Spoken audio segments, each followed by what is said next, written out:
sampai semua terungkap. Kau takkan berubah. Dalam kelemahanku, kuasa-Mu sempurna. Tiada pernah sedetikku ku berjalan sendirian. Penyertaan-Mu, perkenanan-Mu selalu nyata dalam hidupku. Janji-Mu meneguhkanku, kekuatan di dalamku. Kehadiran-Mu bangkitkan imanku. Hidupku sempurna bersama-Mu, sempurna bersama-Mu. Yesus, Kau setia.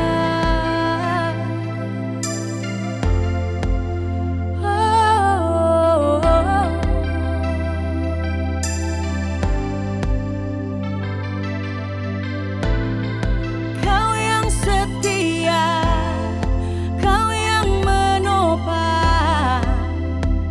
Oh Yesus, janji-Mu kuatkanku, janji-Mu bangkitkan imanku.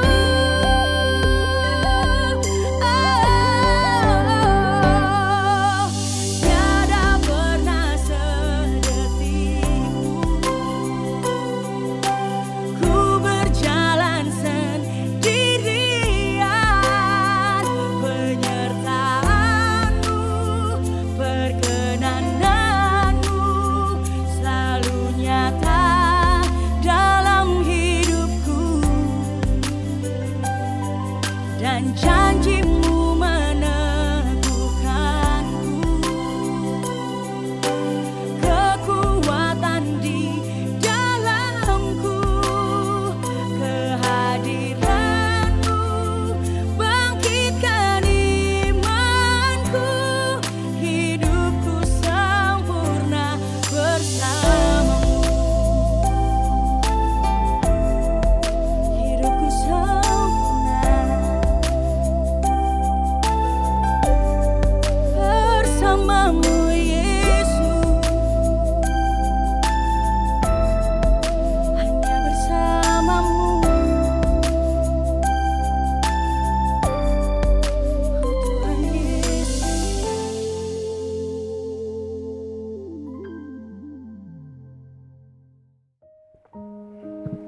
Shalom warga kerajaan, kasih Tuhan selalu menyertai kita sebab Tuhan rindu anak-anaknya diberkati dan kerinduan Tuhan juga dekat dengan kita. Untuk itu hari ini kita bersama-sama menikmati karya Tuhan yang hebat melalui kasih yang luar biasa atas hidup kita.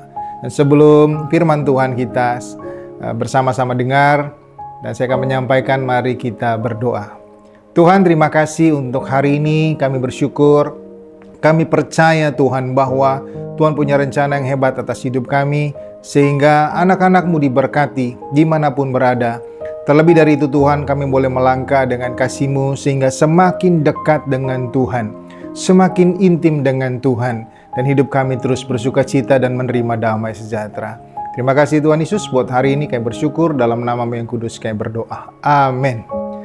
Warga kerajaan yang terkasih, tema kita hari ini adalah Pursuing Holiness atau mengejar kekudusan. Suatu hal yang kalau kita renungkan, ini hal yang sulit sekali rasanya. Tapi percayalah saudara, ketika kita berserah kepada Tuhan, maka langkah itu bisa tercapai. Kenapa? Karena Tuhan kudus. Kuduslah kamu sebab aku kudus, kata Tuhan. Dan kita nggak melangkah dengan kekuatan kita, tapi kita melangkah dengan penyerahan hidup kita kepada Tuhan. Dan Tuhan akan menyatakannya melalui Roh-Nya yang kudus. Jadi yang pertama, dari firman Tuhan yang terambil dari Ibrani pasal 12 ayat 14, Berusahalah hidup damai dengan semua orang dan kejarlah kekudusan. Sebab tanpa kekudusan tidak seorang pun akan melihat Tuhan. Yang pertama memang kita harus hidup di dalam damai atau hidup damai dengan semua orang. Ini bukan proses yang mudah juga karena banyak orang, terutama di akhir zaman ini, banyak orang yang mengalami suatu perseteruan dalam keluarga. Entah anaknya dengan ayahnya atau anaknya dengan ibunya atau suami istri atau bahkan mertua, dan satu keluarga mengalami sebuah persoalan pelik dengan dasar adalah luka hati. Jadi hidup damai dengan semua orang itu berbicara tentang proses hati kita. Kita harus berdamai dengan banyak orang. Memang ada orang-orang yang dalam kehidupan itu menyakiti kita, ada orang-orang yang membuat kita jengkel. Tapi ingat, untuk bisa datang dan dekat dengan Tuhan, ada satu hal yang harus kita kerjakan, mengampuni orang lain. Dan waktu kita mengampuni orang lain, maka kita berada dalam posisinya yang Tuhan mau dalam hidup kita terjadi. Bagaimana kita bisa mengampuni orang lain dan kita bisa berdamai dengan orang lain. Dan waktu itu terjadi sungguh indah karena kita melangkah bersama dengan kemampuan Tuhan, bukan kemampuan manusia. Kita berada dalam posisi yang baik bersama dengan Tuhan. Itulah yang disebut dengan proses hati. Dan proses hati itu terjadi kepada kita semua, kepada semua orang. Ketika kita berjalan masuk dalam panggilan itu, maka kita percaya ada proses hati yang Tuhan berikan supaya hati kita murni. Sebab firman-Nya berkata bahwa tanpa kekudusan tidak seorang pun dapat melihat Tuhan. Artinya kita harus hidup damai dengan semua orang. Karena damai dalam proses hati itu akan membawa kita menjadi anak-anak yang penuh dengan kasih-Nya. Dan kasih Tuhan utuh sempurna dalam hidup kita. Jadi yang pertama, kita hidup damai dengan apa? Berproses dalam hati kita. Mengampuni orang lain. Supaya proses pengampunan itu terjadi dan hidup kita bersukacita. Dan yang kedua adalah kerinduan dekat dengan Tuhan. Ketika kita mengejar kekudusan tanpa kerinduan kita dekat dengan Tuhan, itu mustahil. Karena kita nggak mau. Ketika kita dekat dengan Tuhan, kita rindu dekat dengan Tuhan, maka ada kegerakan dari kehidupan kita untuk kita melangkah masuk di sana. Dan itu adalah sebuah pengharapan. Untuk bisa dekat dengan Tuhan adalah sebuah pengharapan dari hati kita. Bahwa saya mau dekat dengan Tuhan. Kenapa mesti dekat dengan Tuhan? Karena di dalam dekat dengan Tuhan, maka kita peroleh damai sejahtera.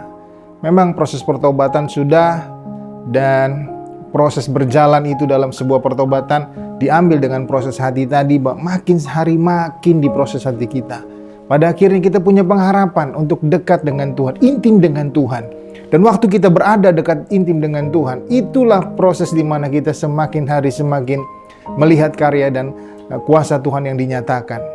Kejar kekudusan. Kita berpindah posisi dari posisi lama kita, dari kehidupan lama kita, masuk dalam kehidupan yang baru. Menanggalkan semua ganjalan hati, pikiran. Kita masuk, dan pada akhirnya kita makin dekat dan harus ada kerinduan setiap hari. Itu adalah sebuah pengharapan kita kepada Tuhan. Dekat dengan Tuhan. Dan yang ketiga, tetap tinggal dalam kasih Tuhan. Waktu kita hidup damai, yaitu proses hati kita. Dan waktu kita mau mengejar atau mau melakukan punya pengharapan dekat dengan Tuhan, kita mau datang di sana. Maka saya percaya itu semua adalah usaha kita yang dibantu oleh Roh Kudus. Jadi harus ada kerinduan dari hati untuk tetap tinggal dalam Tuhan. Sehingga mengejar kekudusan yang pertama adalah lewati proses hati. Yang kedua harus ada pengharapan. Dan yang ketiga adalah kita harus dekat dengan Tuhan. Dalam Injil Yohanes berkata, Yesus adalah pokok dan kita carang-carangnya. Barang siapa tidak tinggal dalam pokok maka tidak bisa berbuah. Artinya kalau kita mau hidup dalam kasih Tuhan, kita berjalan di dalam kekudusan Allah, maka kita harus tinggal dalam Tuhan. Tidak mungkin kita tidak tinggal dalam Tuhan. Sebab tanpa Tuhan kita nggak bisa kudus. Kuduslah kamu sebab aku kudus. Jadi kita harus tinggal tetap di dalam kasih Tuhan. Bagaimana itu? Itulah proses iman. Ada iman yang harus kita pegang teguh di dalam kasih Tuhan. Kita kuat di dalamnya. Ketika persoalan datang, hal-hal lain dalam kehidupan datang, kita tetap pegang Tuhan. Kita tetap bergantung kepada Tuhan.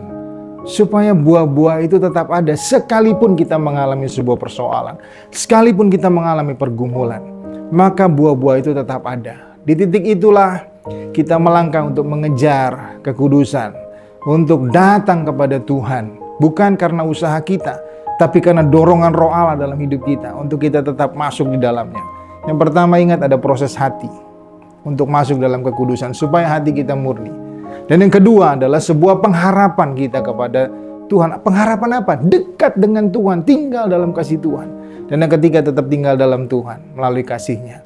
Agar kita terus berada dalam hadirat Tuhan, tetap berada dalam kondisi yang Tuhan tetapkan.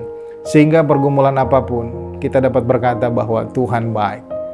Dan kita terus mengejar semakin hari, semua hal-hal yang tidak berkenan di hadapan Tuhan ditinggalkan dan masuk dalam kasih-Nya. Sehingga keutuhan hidup saudara dan saya di dalam kasih Tuhan dinyatakan sebagai kasih Allah yang dinyatakan oleh kehidupan manusia. Dan kehidupan itu adalah kehidupan yang kudus bagi Tuhan dan bagi kerajaan-Nya. Tuhan Yesus memberkati kita. Ingat, proses hati, pengharapan, dan tetap tinggal dalam Tuhan. Tuhan Yesus memberkati.